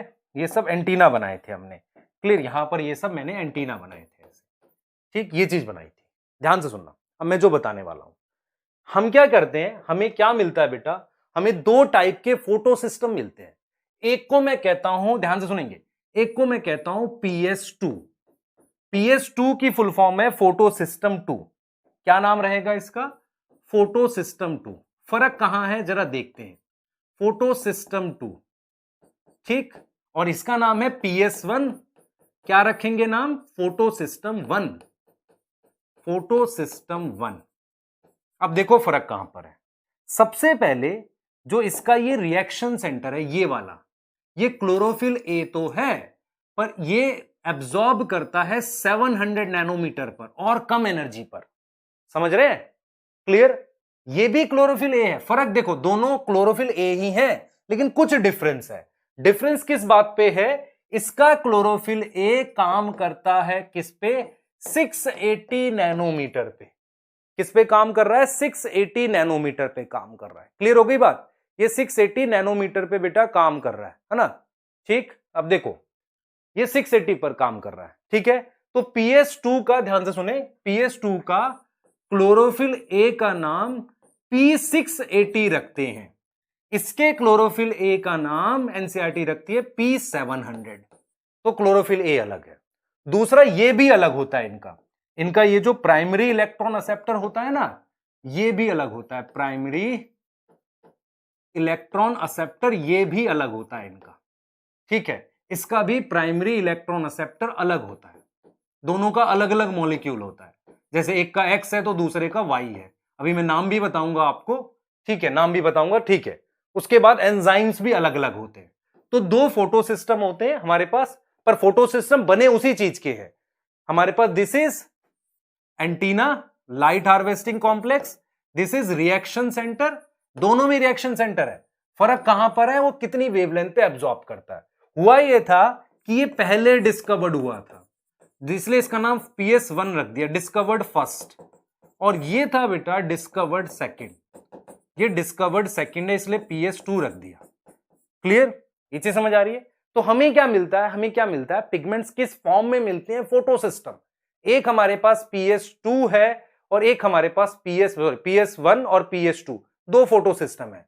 PS2 में रिएक्शन सेंटर 680 पर काम करता है, PS1 में क्या करता है? 700 पे। रिएक्शन सेंटर मतलब क्लोरोफिल, इसलिए उनके क्लोरोफिल का नाम ऐसे रखा हुआ है, P680 P700। डन? क्लियर? यहां तक समझ आ रही है बेटा? ये हमने ध्यान रखा, ये बात क्लियर हो गई, ठीक है। ये हमने क्या करी बेटा? ध्यान रखा। अब देखो जरा, अब देखो, अगर आपको ये बात समझ आ गई है कि ये अलग होता है, देखो मैं क्या बोल रहा था, इसके प्राइमरी एक्सेप्टर का नाम PS के FEX होता है, FES, ये प्राइमरी एक्सेप्टर है PS1 का। PS2 का प्राइमरी एक्सेप्टर क्या होता है? उसका नाम होता है फियोफाइटिन। मैं नाम लिख रहा हूं, आगे पढ़ेंगे सिंपल समझने के लिए। PS2 PS1 में हमने डिफरेंस देख लिया। क्लियर? अब हम क्या देखेंगे बेटा, ये कैसे काम करेंगे, लेकिन आपको एक चीज यहां पर सीखनी है, एक चीज आपको सीखनी है कि क्लोरोप्लास्ट में इनकी पोजीशन जरूर मैं बात करना चाहूंगा। क्लोरोप्लास्ट में इनकी पोजीशन, जैसे मेरे पास ये क्लोरोप्लास्ट था, यहां पर थाइलाकॉइड है ये, तो अगर मैं थाइलाकॉइड बना दूं, देख लो जरा, अगर मैं आपको क्लोरोप्लास्ट दिखाऊं और उस पर थाइलाकॉइड बनाऊं तो मैं कैसे दिखाऊंगा उन्हें, देख लो, एक बार देख लेते हैं हम लोग। मान लो आप क्लोरोप्लास्ट बना दो, ये ठीक, क्लोरोप्लास्ट बना दिया, ठीक है, ये इसकी आउटर मेम्ब्रेन है और इनर मेम्ब्रेन हो गई, ठीक है। उसके बाद मेरे पास ये थाइलाकॉइड की मेम्ब्रेन है, दिस वन, ये थाइलाकॉइड्स है हमारे पास, ये रे, ठीक है, ये थाइलाकॉइड्स है, ये ग्रैनल वाले हैं, और ये बीच में हमारे पास जो है ये स्ट्रोमल लेमिली है, ये वाला, ठीक है, अलग से भी बना सकते हैं इसको, ठीक है। तो नाम लिख देते हैं, this one is which thylakoid, granal thylakoid. तो यहां पर एक इंपॉर्टेंट बात आपने अब सीखनी है, और this one is which thylakoid, stromal lamellae, stromal lamellae. तो यहां पर मेरे पास, इस चीज को सीखो आप अब, यहां पर मेरे पास ग्रैनल वाले में पीएस, ध्यान से सुनिए, ये है और यहां पर ये है, आपको समझ आएगी मैं जो बात बोलना चाह रहा हूं,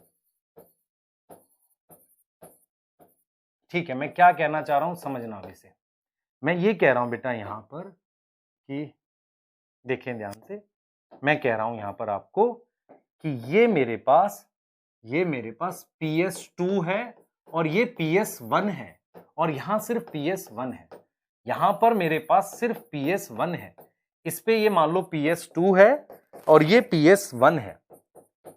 क्लियर? मेरे अब कहने का मतलब ये है, ग्रैनल थाइलाकॉइड पे PS2 एंड PS1 दोनों होता है, और स्ट्रोमल वाले पर ओनली क्या होता है, PS1।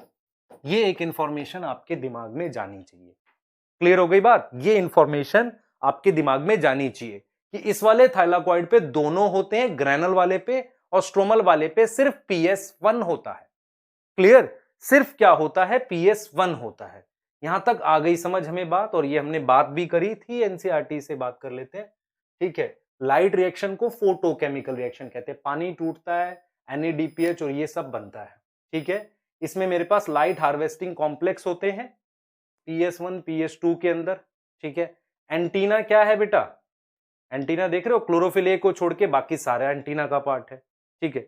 Reaction centre, reaction centre में ही डिफरेंस होता है, देख रहे हैं, एक 700 पे और एक 680 पर है, और इनको नाम लिखा हुआ है P700 P680, ये देख रहे हैं, this is reaction centre, this one, ये सारे एंटीना है यहां पर, ये वाले सारे, और ये किसको देता है रिएक्शन सेंटर, अपना इलेक्ट्रॉन प्राइमरी एक्सेप्टर को, और ये मिला के हमारे पास इसके अलावा कुछ चीजें और होंगी, तो मेरे पास फोटो सिस्टम बनता है। अब आओ लाइट रिएक्शन के स्टेप्स, उस पे बात करते हैं, ठीक है। लाइट रिएक्शन के स्टेप्स पे बात करते हैं, ये होता कैसे है, ठीक है। हमने जस्ट ये सीखा, ये देखा डायग्राम, इस डायग्राम को देखने के बाद मैं ये चीज अब अलग से बना रहा हूं, है ना। मैं क्या कर रहा हूं, ये चीज जो है बेटा हमारे पास, ये जो चीज है इसको मैं अलग से इसको ले रहा हूं, ये जो चीज है यहां से, इतनी चीज को मैं अलग से जूम करने जा रहा हूं ना, इतनी चीज को मैं अलग से जूम करने जा रहा हूं। क्लियर? यहां तक समझ आ रही है बेटा, यहां तक समझ आ रही है? इसको मैं अलग से जूम करूंगा अभी, ठीक। क्लियर? देखो जरा कैसे, ये चीज हम पढ़ रहे हैं स्टेप्स ऑफ लाइट रिएक्शन में, यही चीज मैं आपको बोल रहा था कि मेरे पास ये वो थाइलाकॉइड है जो हमने ग्रैनल वाला देखा, इस पे मेरे पास क्या लगा हुआ है, this is PS2 and PS1, ठीक है। हमारे पास क्या क्या है बेटा, this is PS2 and this one is PS1, ठीक है। क्लियर? PS2 है और PS1, ये चीज है हमारे पास। Clear? PS2 and PS1, clear हो गई बात, ठीक है। अब मैं इसको डिटेल में समझाने जा रहा हूं, ठीक है। तो इसकी, इस थाइलाकॉइड की मेम्ब्रेन, थाइलाकॉइड है बेटा, इस थाइलाकॉइड की मेम्ब्रेन को मैंने अब ड्रॉ किया ऐसे, इस थाइलाकॉइड की मेम्ब्रेन को मैंने इस तरीके से ड्रॉ किया, इस तरीके से क्या किया मैंने, ड्रॉ किया ऐसे, ऐसे ड्रॉ किया थाइलाकॉइड की मेम्ब्रेन को, ये बना दिया मैंने, ये वाली मेम्ब्रेन मैंने यहां बना दी, ठीक है। क्लियर? अब देखो जरा, ये रहा बेटा, ये थाइलाकॉइड की मेम्ब्रेन है, इधर स्ट्रोमा है चारों तरफ, यहां पर, यहां पर, यहां पर, और अंदर इसका ल्यूमन है। ल्यूमन क्या होता है, खाली जगह। थाइलाकॉइड के अंदर मेरे पास यहां पर मेरे पास PS2 था, यहां पर मेरे पास PS1 है। ठीक है, यहां पर मेरे पास क्या है, PS2 और PS1 था यहां पर। ठीक है, ध्यान से देखना बेटा हम क्या करने वाले हैं, ध्यान से देखना। ये वाला जो है इसको मैंने PS2 बोला है, इस वाले को मैंने क्या नाम दिया है, PS2। This one is PS2 and this one is PS1। PS2 PS1 है। ठीक है, अब हमने कहा लाइट एनर्जी आ रही है कितनी, हम कह रहे हैं लेस देन 680। जो लाइट आई है हमारे पास, हम लिख रहे हैं इस बात को, हम लिख रहे हैं बेटा लाइट जो आई है वो लेस देन 680 आई है। अगर लाइट लेस देन 680 आएगी, देखो हमेशा याद रखो, अगर लाइट मोर देन 680 नैनोमीटर आएगी तो PS2 काम नहीं करेगा। लाइट एनर्जी जब लेस देन 680 आएगी तभी दोनों फोटो सिस्टम काम कर सकते हैं। तो दिस इज PS2। ठीक है, दिस वन इज PS2, ये वाला हमारे पास PS2 है। ठीक है, PS2 है and this one is PS1, इसका नाम PS1 है। ठीक, लाइट आई कितनी, हम कह रहे हैं मोर देन 680, लाइट ले आते हैं, मोर देन 680 की लाइट आ गई, ये आ गई लाइट, ऐसे वेवलेंथ का साइन बना दिया, मोर देन 680 की लाइट आ गई और दोनों फोटो सिस्टम एक्टिव हो गए, दोनों फोटो सिस्टम एक्टिव हो गए, मोर देन 680 की लाइट, दोनों फोटो सिस्टम एक्टिव। अब देखना ध्यान से क्या होने वाला है, हमने यही पढ़ा था कि इनके अंदर प्रोसेस चलेगा, इलेक्ट्रॉन एक्साइट होंगे, वो एंटीना को मिलेगा, एंटीना अपने इलेक्ट्रॉन किसको देंगे, ये यहां पर कहीं रिएक्शन सेंटर को मिल गए। रिएक्शन सेंटर के पास ही यहां पर मेरे पास मान लेते हैं this is primary electron acceptor, जो इसी का पार्ट है। ठीक है, ये मेरे पास क्या है बेटा, ध्यान से सुनो, ये मेरे पास क्या है, this one is primary electron acceptor. What is primary electron acceptor, जो रिएक्शन सेंटर से इलेक्ट्रॉन को लेगा, जो रिएक्शन सेंटर से इलेक्ट्रॉन को लेगा उसे हम प्राइमरी इलेक्ट्रॉन एक्सेप्टर कह रहे हैं। ठीक है, प्राइमरी इलेक्ट्रॉन एक्सेप्टर। ठीक है, ठीक, अब देखें इसका प्राइमरी इलेक्ट्रॉन एक्सेप्टर मैंने यहां बना दिया है और उसका नाम क्या है, FeS। क्या नाम है, आयरन सल्फर प्रोटीन, FeS। ठीक हो गई बात। ठीक, अब देखते हैं, ध्यान से देखना बेटा, देखो लाइट लेस देन 680 नैनोमीटर आई है, ये और ये, इससे दोनों फोटो सिस्टम एक्टिव हो गए। लाइट लेस देन 680 पर दोनों, ये भी और ये भी, ये दोनों फोटो सिस्टम एक्टिव हो गए। एक्टिव होने का मतलब इन दोनों के इलेक्ट्रॉन्स एक्साइट हो गए, दोनों के इलेक्ट्रॉन एक्साइट होके कहां जाएंगे, ऐसे, मतलब देखो फाइनली एंटीना को मिलेंगे, एंटीना से किसको मिलेंगे, रिएक्शन सेंटर पे। देखो हम यही बात कर रहे हैं ना, वो इलेक्ट्रॉन एक्साइट होते हुए कहां जाएंगे, इन पे जाएंगे, ये एंटीना वगैरह पे मिलेंगे। सॉरी देखो, इनके इलेक्ट्रॉन एक्साइट हुए, इसके इसके, फाइनली सारे इलेक्ट्रॉन्स किस पे आ गए, सॉरी सारी एनर्जी किस पे आ गई हमारे पास, इस पे, इलेक्ट्रॉन नहीं बोलना चाहिए, फाइनली सारी एनर्जी किस पे आ गई, रिएक्शन सेंटर पे आ गई। फिर रिएक्शन सेंटर ने अपना इलेक्ट्रॉन एक्साइट किया और उसने वो इलेक्ट्रॉन क्या किया, प्राइमरी इलेक्ट्रॉन एक्सेप्टर को दे दिया। मतलब इस फोटो सिस्टम 2 ने अपना इलेक्ट्रॉन इस मॉलिक्यूल को दे दिया जिसे हम कहते हैं प्राइमरी इलेक्ट्रॉन एक्सेप्टर, किसका, PS2 का। PS1 ने अपना इलेक्ट्रॉन इसको दे दिया जिसे प्राइमरी इलेक्ट्रॉन एक्सेप्टर कहते हैं, PS1 का। ठीक है, ध्यान से सुने बेटा, ध्यान से सुने, मान लो ये फोटो सिस्टम है, इलेक्ट्रॉन एक्साइट हुआ, नॉर्मली इलेक्ट्रॉन वापसी आता है फोटो सिस्टम पे, रिपीट कर रहा हूं, मान लो ये फोटो सिस्टम है, नॉर्मली इलेक्ट्रॉन एक्साइट हुआ, वो वापसी आता है फोटो सिस्टम पे। अगर वो वापसी नहीं आया, एक तरीका ये हो सकता है कि वापसी आ जाए, दूसरा तरीका ये हो सकता है कि इलेक्ट्रॉन एक्साइट करके किसी इलेक्ट्रॉन कैरियर को दे दें, वो धीरे धीरे पास हो। जब इलेक्ट्रॉन धीरे धीरे एनर्जी रिलीज करता है, उस एनर्जी को यूज कर सकते हैं किसी प्रोसेस में।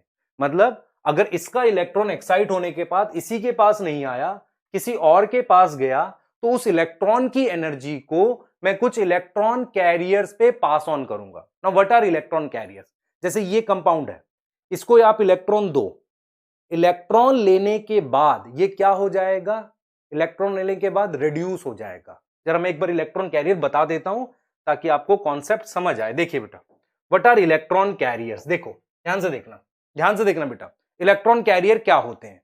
जैसे मान लो ये कोई कंपाउंड है, ठीक है, आपने इसको इलेक्ट्रॉन दिए, तो 2 इलेक्ट्रॉन लेकर ये क्या हो गया, 2 इलेक्ट्रॉन लेकर इसका नाम हो गया रेड्यूस।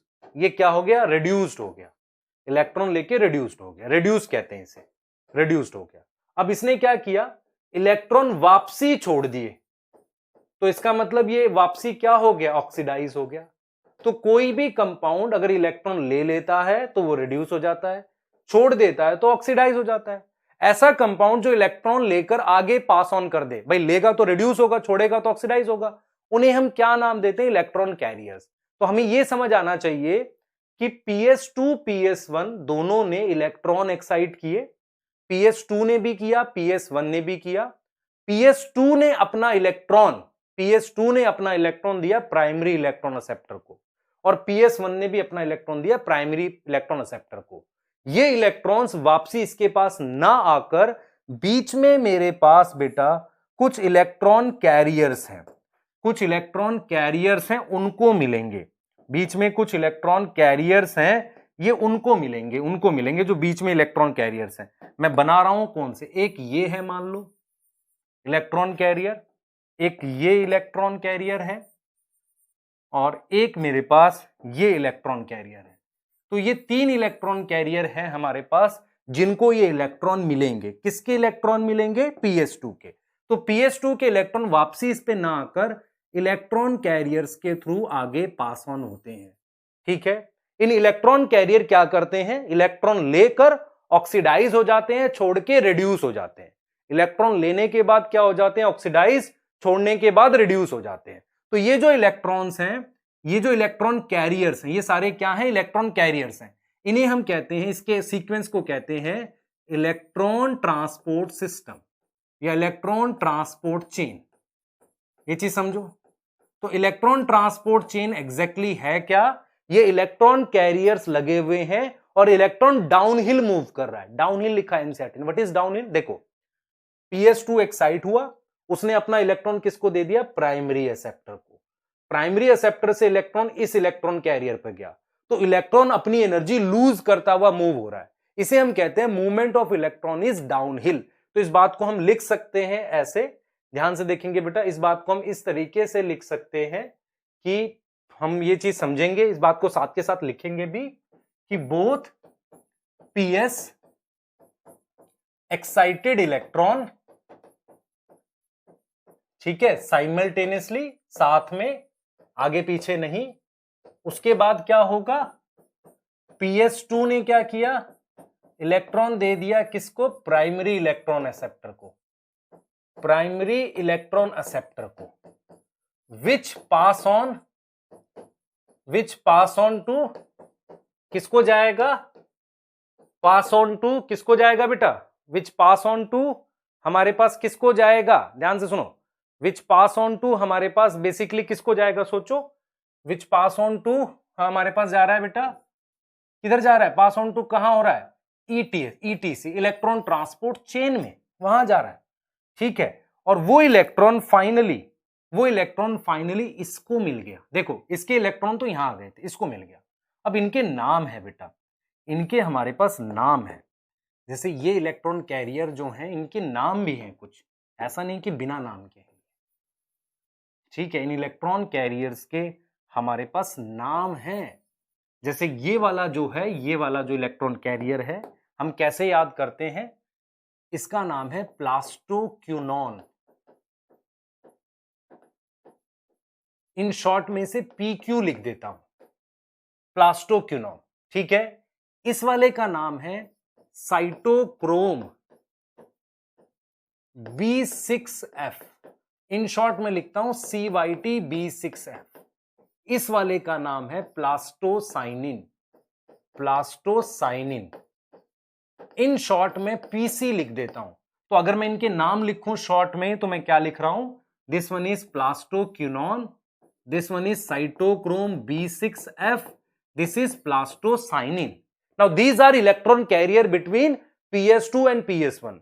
PS2 के इलेक्ट्रॉन एक्साइट हुए और मिले किसको, प्राइमरी एक्सेप्टर को। नाउ प्राइमरी एक्सेप्टर का क्या नाम है, प्राइमरी एक्सेप्टर का नाम है, ये बना दिया, इसका नाम है बेटा फियोफाइटिन। क्या नाम है मेरे पास, फियोफाइटिन नाम है। प्राइमरी इलेक्ट्रॉन एक्सेप्टर का नाम है फियोफाइटिन। ठीक है, किसके प्राइमरी एक्सेप्टर का नाम? PS2 के।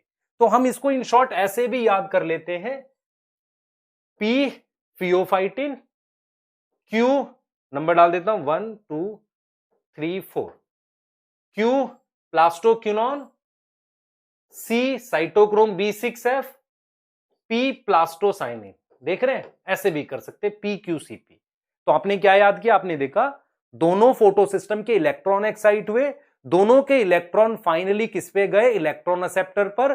PS2 का इलेक्ट्रॉन गया प्राइमरी एक्सेप्टर फियोफाइटिन पर, फिर प्लास्टोक्विनोन, साइटोक्रोम B6F, प्लास्टोसाइनिन और इस पर। ठीक है, और फिर प्राइमरी एक्सेप्टर जो PS1 का था उसने किसको दिया था? FES को। FES क्या करता है बेटा? एक कंपाउंड को देता है जिसका नाम होता है FD। क्या नाम है? FD। This is FD। FD की फुल फॉर्म है, FD की फुल फॉर्म है फेरोडेक्सिन। ये भी एक आयरन वाली प्रोटीन है। नाउ दिस FD क्या करता है? ये इलेक्ट्रॉन फाइनली देता है किसको बेटा? इस मॉलिक्यूल को, NADP को, और हमारे पास बनता है NADPH। और आपको एक चीज क्लियर लिख रहा हूं बेटा, NADP के साथ अगर मैं एक H+ और एक इलेक्ट्रॉन लिखूंगा तो NADPH बन जाएगा, लेकिन यहां पहले से प्लस है। देख लो, अगर NADP प्लस कर दूं तो इसका मतलब इस पे ऑलरेडी एक इलेक्ट्रॉन कम है। समझ लो, ऑलरेडी एक इलेक्ट्रॉन कम है, तो इसका मतलब यहां पर मुझे 2 इलेक्ट्रॉन चाहिए। जिसको नहीं समझ आया मैं दोबारा बता रहा हूं, देख लो इधर। मैं क्या कर सकता हूं? NADP प्लस के साथ 2 इलेक्ट्रॉन और 2 H+ जोड़ूंगा तो मेरे पास ये आ जाएगा। अब ये कैसे आया अभी दिखा रहा हूं आपको मैं, ध्यान से सुनना बेटा। ये कैसे आया देखो, ये ऐसे आया, देखना ध्यान से। अगर आपके पास, ध्यान से देखो, NADP है, उस पे आप एक H+ जोड़ो और एक इलेक्ट्रॉन जोड़ो तो NADPH बन सकता है। नॉर्मल रिएक्शन है ये तो, H+ और इलेक्ट्रॉन जुड़ रहा है। ठीक है, लेकिन अगर मैं यहां पर पहले से ही NADP+ लिखूं, क्लियर, पहले से ही क्या लिखूं? NADP+ लिखूं, उसके साथ में क्या करूं बेटा? उसके साथ में क्या करूं? 2 H+ लिखूं और 2 इलेक्ट्रॉन लिखूं, पर इलेक्ट्रॉन 2 जुड़ जाएंगे, H+ एक ही जुड़ पाएगा क्योंकि ये ऑलरेडी इलेक्ट्रॉन डेफिशिएंट है। तो यहां पर आएगा आपके पास NADPH प्लस H+। मतलब अगर ये प्लस लिखा है तो पहले से इलेक्ट्रॉन डेफिशिएंट है, इसलिए 2 इलेक्ट्रॉन जोड़ने पड़ेंगे, H+ एक ही जुड़ पाएगा। क्लियर हो गई बात? यहां तक समझ आ गई? अब आ जाते हैं यहां पे। तो हमने ये सीखा बेटा, हमने ये सीखा कि मेरे पास फाइनली जो इलेक्ट्रॉन्स थे, देख लो इधर मैंने क्या सीखा यहां पर। मैंने ये सीखा यहां पर, ध्यान से सुनो, मैंने ये सीखा कि PS2 जो था उसके इलेक्ट्रॉन एक्साइट हुए और PS1 के भी इलेक्ट्रॉन एक्साइट हुए। PS2 और PS1 दोनों के 7 इलेक्ट्रॉन एक्साइट हुए। PS2 के इलेक्ट्रॉन PS1 पे आ गए और जो PS1 के इलेक्ट्रॉन थे वो फाइनली NADP+ को मिल गए। क्लियर? अब यहां पर एक कंडीशन आ गई है। कंडीशन ये है कि PS2 के इलेक्ट्रॉन, यहां पे PS2 लिख दिया बेटा, 1 लिखना था, एक गलती है यहां पे, यहां 1 लिखना था। ठीक है, ये गलती से लिख गया, एक मिनट रुक जाइए बस। PS1, तो PS2 PS1। ठीक है, तो हमने कहा कि जो PS1 है उसके इलेक्ट्रॉन किस पे चले गए? NADPH पे आ गए, NADP से NADPH बन गया। रिडक्शन है ये, इलेक्ट्रॉन ऐड होना रिडक्शन है, ये बन गया। ठीक है, इसलिए एंजाइम का नाम है NADP रिडक्टेज या फेरोडेक्सिन NADP रिडक्टेज, ये एंजाइम का नाम है। तो हमने क्या किया, ध्यान से सुनो, हमने क्या किया? हमने PS2 और PS1 दोनों को कनेक्ट, दोनों के इलेक्ट्रॉन एक्साइट किए हैं। एक बार इस डायग्राम में देखेंगे हम लोग, इस डायग्राम में देख रहे हैं बेटा, ये मेरे पास क्या है, एक बार फिर से देखेंगे। ये मेरे पास PS2 है and this one is PS1, ये PS1 है। ठीक है,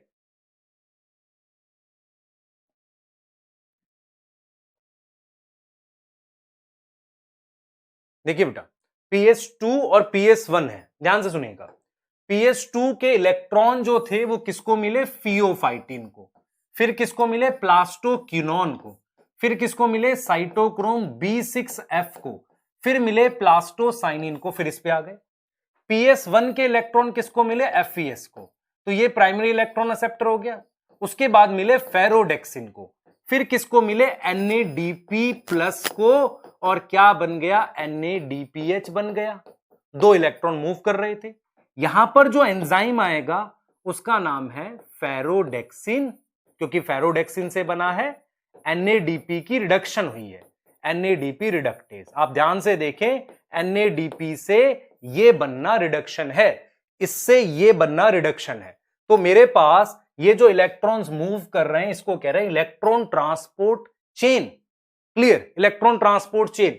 और इलेक्ट्रॉन कैसे मूव कर रहे हैं, मैंने बोला था इलेक्ट्रॉन्स मूव कर रहे हैं डाउनहिल। डाउनहिल क्यों डाउनहिल? क्योंकि ये है मेरे पास P680, इसके पास है P700। ज्यादा एनर्जी किसकी है? इसकी, क्योंकि वेवलेंथ कम है। कम एनर्जी इसकी है क्योंकि वेवलेंथ ज्यादा है। तो इलेक्ट्रॉन्स मूव कर रहे हैं डाउनहिल, सही है, डाउनहिल मूव कर रहे हैं, ठीक है। और इसको मैंने बोला इलेक्ट्रॉन ट्रांसपोर्ट चेन। क्लियर। यहां पर बेटा उन इलेक्ट्रॉन्स की एनर्जी से हम यहां पर इस पोजीशन पर एटीपी बनाते हैं। ये पोजीशन होती है जहां हम एटीपी बनाते हैं, यहां दिखाते हैं उसे, लेकिन वो एग्जैक्टली कहां बनेगी वो हम देखेंगे। क्लियर, एटीपी बनाते हैं इलेक्ट्रॉन की एनर्जी से। दूसरा हमने यहां पर यह सीखा कि ध्यान से सुने, हमने क्या सीखा? हमने सीखा PS2 का इलेक्ट्रॉन एक्साइट हुआ, इलेक्ट्रॉन ट्रांसपोर्ट चेन के थ्रू PS1 पे गया, PS1 का इलेक्ट्रॉन एक्साइट हुआ और वो फाइनली इसको मिल गया, किसको? NADP प्लस को। अभी एक प्रॉब्लम बची है, PS2 इलेक्ट्रॉन डेफिशिएंट है। मेरी बात समझना क्या मैं बोल रहा हूं। देखो ये एक फोटो सिस्टम है, इसमें से इलेक्ट्रॉन जा चुका है, अब इस पर कितनी भी लाइट पड़ेगी इलेक्ट्रॉन एक्साइट नहीं होगा। तो इसका मतलब एक इलेक्ट्रॉन डेफिशिएंट फोटो सिस्टम की इलेक्ट्रॉन फिर से एक्साइट नहीं कर सकते। PS2 का इलेक्ट्रॉन एक्साइट हुआ, किसको मिला? हमारे पास PS1 को मिला। PS1 का एक्साइट होके NADPH को मिला, और लेकिन PS2 क्या रह गया? इलेक्ट्रॉन डेफिशिएंट रह गया। तो ये जो इलेक्ट्रॉन डेफिशिएंट PS2 है, ये जो इलेक्ट्रॉन डेफिशिएंट क्या है? PS2 है, वो क्या करेगा बेटा? पानी को ब्रेक कर देगा, पानी को तोड़ेगा। पानी को तोड़ने को कहते हैं लाइसिस। पानी को तोड़ने को कहते हैं लाइसिस, तोड़ना। और लाइट की प्रेजेंस में तोड़ने को कहते हैं फोटोलाइसिस। समझ आ रहा है? पानी को तोड़ने को कहते हैं लाइसिस, लाइट की प्रेजेंस में तोड़ने को कहते हैं फोटोलाइसिस। तो फोटोलिसिस कौन करेगा? यहां मतलब इसके अंदर होगी, ल्यूमन के अंदर। और कौन करेगा बेटा? कौन करेगा? PS2। PS2 पे ऑक्सीजन बनाने के लिए एंजाइम है, पानी तोड़ने के लिए, जो क्या बना देगा? H+ बना देगा और साथ में हाफ O2 बना देगा। तो ल्यूमन के अंदर जो ऑक्सीजन बनेगी वो बाहर जाएगी, ल्यूमन से ऑक्सीजन बनाएगा, और साथ में जो इलेक्ट्रॉन्स बनेंगे वो कौन ले लेगा? PS2 ले लेगा। तो हमने क्या पढ़ा? हमने ये पढ़ा PS2 PS1 दोनों के इलेक्ट्रॉन एक्साइट हुए, PS2 का चला गया PS1 पे, PS1 का इलेक्ट्रॉन चला गया किसके पास? NADP प्लस के पास, और उसको रिड्यूस कर दिया NADPH में। रिड्यूस हुआ, रिड्यूस, NADPH बनना रिडक्शन है, ठीक। यहां इसके पास इलेक्ट्रॉन डेफिशिएंट थे, इसने पानी को तोड़ दिया। पानी तोड़ना ऑक्सीडेशन है, इसने पानी को ऑक्सीडाइज करा और उसके इलेक्ट्रॉन छीन लिए। किसी से इलेक्ट्रॉन लेना, उसको electron deficient banana is oxidation, ठीक है, क्लियर। उसको ऑक्सीडाइज कर दिया, पानी से इलेक्ट्रॉन छीन लिए और पानी को तोड़ दिया। इसको तोड़ने के लिए कुछ आयन की जरूरत होती है, Mn+2 और Cl- कहते हैं उसे। Mn+2 और Cl- मेरे पास क्या है? ये बेसिकली हेल्प करते हैं किसमें? ये बेसिकली हेल्प करते हैं किसको तोड़ने में? पानी तोड़ने में। यहां तक समझ आ रही है? ये पानी तोड़ने में हेल्प करते हैं। क्लियर, सही है, क्लियर। अब मैंने क्या सीखा? मैंने ये सीखा कि PS2 PS1 में से पानी किसने तोड़ा? PS2 ने। PS1 ने क्या बनाया? NADPH बनाया। उसके लिए एंजाइम ये चाहिए। क्लियर हो गई बात? यहां तक समझ आ रहा है? दोनों ने इलेक्ट्रॉन एक्साइट किए थे, PS2 का PS1 में। अच्छा, PS1 का PS2 पे क्यों नहीं जा सकता? क्योंकि एनर्जी है ना, लो से हाई पे नहीं जाता है, हाई एनर्जी से लो की तरफ इलेक्ट्रॉन मूव करता है। ये आपके पास लाइट रिएक्शन के स्टेप्स हैं, ठीक है। और इलेक्ट्रॉन कैरियर कौन कौन है बीच में? Pheophytin, plastoquinone, cytochrome B6F, plastocyanin. Clear, ये हमारे पास इलेक्ट्रॉन कैरियर्स हैं। ये आप देख भी सकते हो, ये एक डायग्राम है आपके पास जिसमें हम लोग और क्लियरली देख सकते हैं कि ये मान लो PS2 है, इसके इलेक्ट्रॉन एक्साइट हुए, प्राइमरी एक्सेप्टर से ये डाउनहिल जा रहे हैं। डाउनहिल समझ में आ रहा है? हाई एनर्जी से लो एनर्जी की तरफ। क्लियर?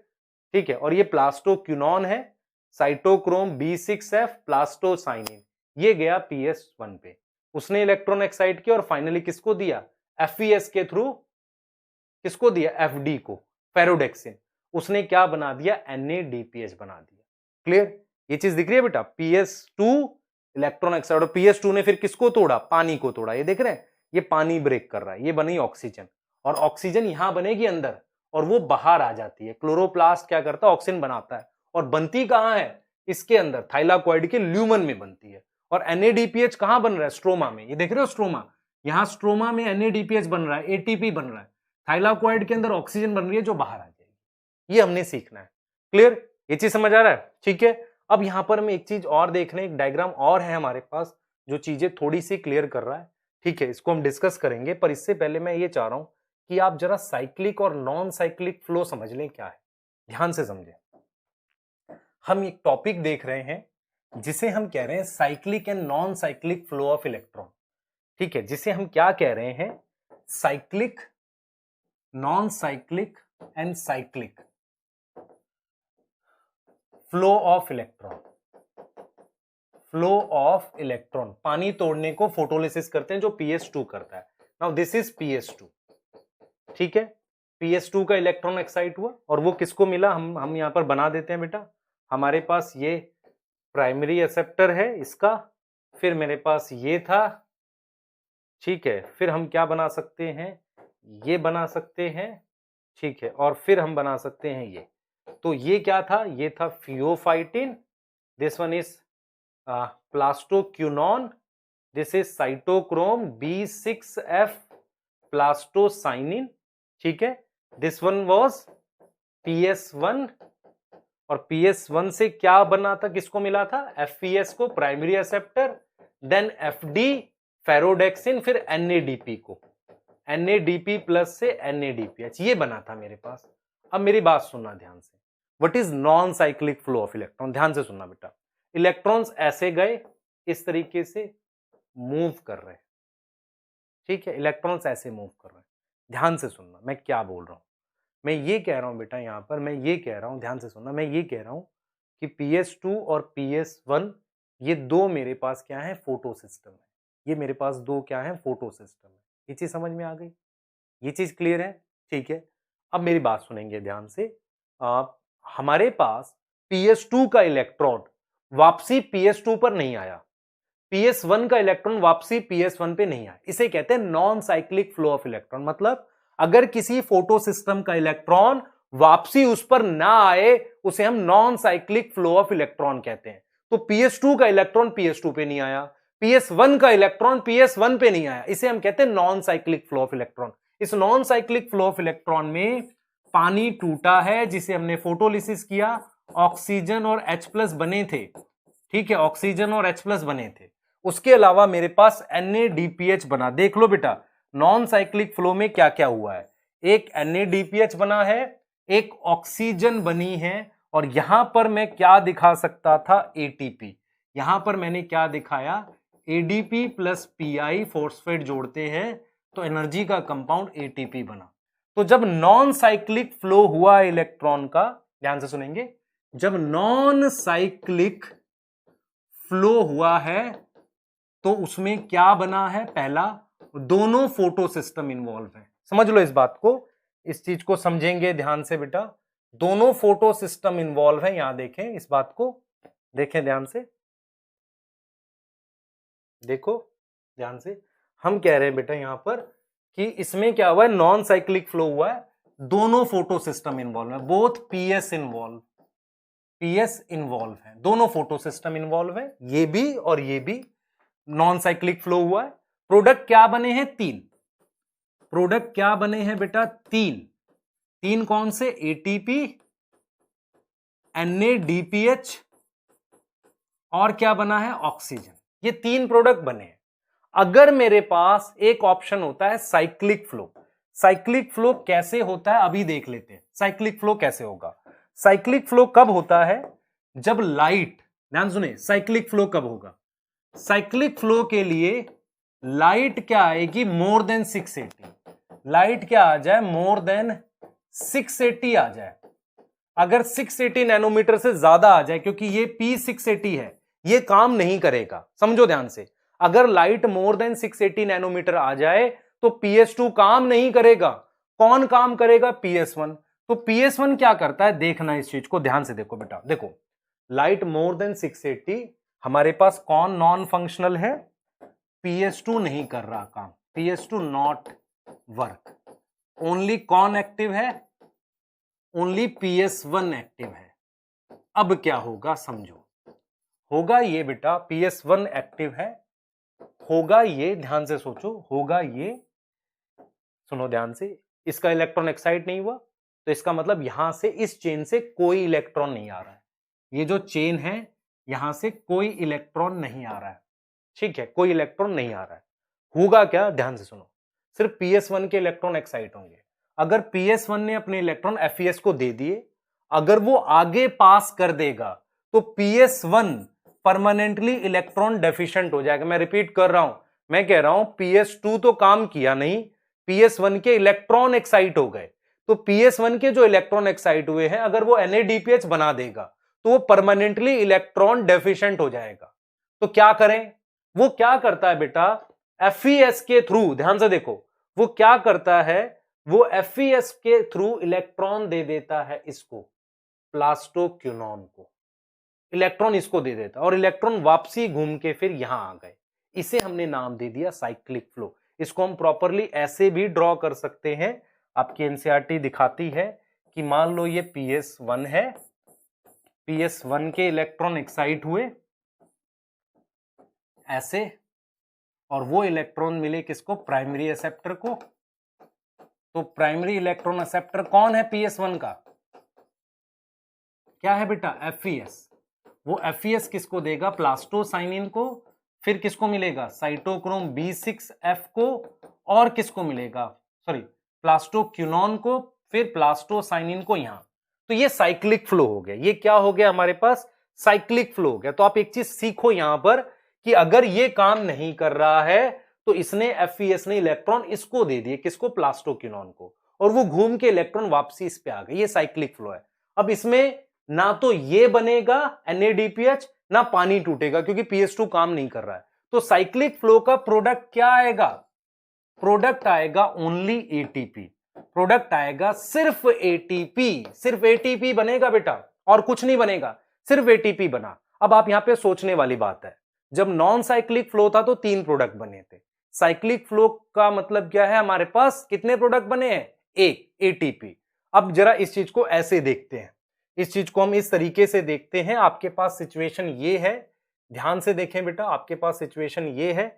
इस डायग्राम को हम एक बार फिर से देखेंगे, इससे रिलेट करेंगे हम फाइनली। ध्यान से देखें, ये सिचुएशन है, ये डायग्राम जो है मेरे पास, ये वाला, ये डायग्राम देखें, मेरी बात सुनिए। यहां PS2 और PS1 दोनों है, या PS1 है। तो PS2 PS1 अगर कहीं पर है तो वहां नॉन साइक्लिक हो सकता है, लेकिन 680 से ज्यादा आएगा तो साइक्लिक हो सकता है। लेकिन PS1 में तो ऑप्शन ही नहीं है ना, इसको साइक्लिक ही करना पड़ेगा। यहां तक समझ आ रही है? तो अब हम उस डिटेल पर आ गए जो हम बात कर सकते हैं। ये हमने ये बोला बेटा, हमने ये बोला कि अगर, ध्यान से सुनना मैं क्या बता रहा हूं, अगर हमारे पास साइक्लिक इलेक्ट्रॉन फ्लो है और दूसरा मेरे पास कैसा है? नॉन साइक्लिक है इलेक्ट्रॉन फ्लो, तो साइक्लिक वाले में मेरे पास क्या बनेगा? सिर्फ ATP।